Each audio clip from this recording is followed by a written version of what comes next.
ये कथा है एक छोटे से गांव की जहां शांति और हर्ष का माहौल था। उस गांव में एक सयानी और कुशल महिला रहती थी जिसका नाम था जानकी। जानकी का एक बड़ा परिवार था जिसमें उसका बेटा रामू, बहू सीता और उनकी 3 छोटी बच्चियां शामिल थीं। जानकी की रसोई पूरे गांव में मशहूर थी क्योंकि वह हर पकवान को अपने हाथों से बनाकर स्वाद में 4 चांद लगा देती थी। समय बीतता गया और जानकी के अब बूढ़े होने के कारण उसकी हालत कमजोर होती गई। उसने अपने बेटे और बहू को बुलाकर कहा, रामू और सीता, मेरी तबीयत अब ठीक नहीं रहती, इसलिए मैं चाहती हूँ कि आज से रसोई की जिम्मेदारी तुम दोनों संभालो। लेकिन याद रखना, इस रसोई में हमेशा प्यार और सहयोग बना रहे। रामू और सीता ने उसकी बात मान ली और रसोई का काम संभालने का जिम्मा लिया। लेकिन जब रसोई का जिम्मा उनके ऊपर आया तो आपसी मतभेद शुरू हो गए। रामू चाहता था कि खाना बनाना सिर्फ उसकी जिम्मेदारी हो, जबकि सीता भी रसोई में अपना योगदान देने की इच्छा रखती थी। धीरे धीरे ये मतभेद झगड़े में बदल गए और रसोई का वातावरण गर्म हो गया।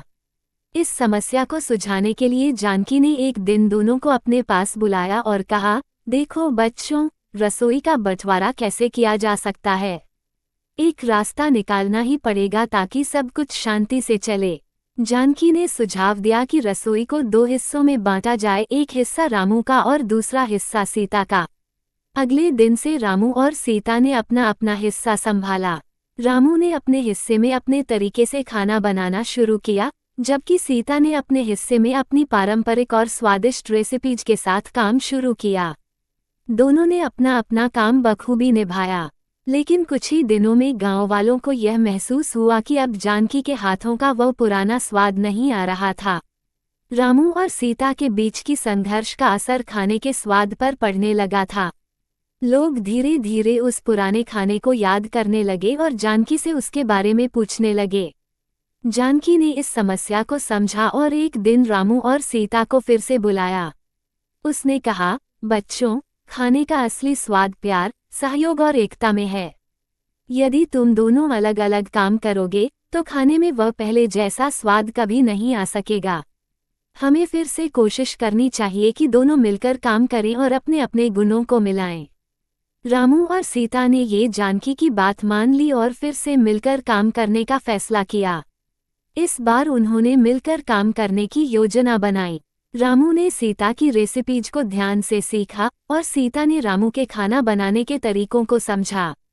दोनों ने मिलकर खाना बनाना शुरू किया और धीरे धीरे रसोई में फिर से वही पुराना स्वाद लौट आया। गांव वाले फिर से जानकी की रसोई के खाने की तारीफ करने लगे। इस बार रामू और सीता के बीच कोई मतभेद नहीं था। दोनों ने मिलकर काम किया और रसोई को पहले से भी अधिक शानदार बना दिया। वे समझ गए थे कि जब तक सहयोग और एकता नहीं होगी, तब तक कोई काम सफल नहीं हो सकता। इस प्रकार रसोई का बंटवारा अब एकता और सहयोग में बदल गया। जानकी के आशीर्वाद और रामू सीता के मेहनत से उनकी रसोई गांव की सबसे प्रसिद्ध रसोई बन गई। जानकी ने उन्हें ये सिखाया कि किसी भी काम में सफल होने के लिए प्यार, सहयोग और एकता बहुत महत्वपूर्ण है।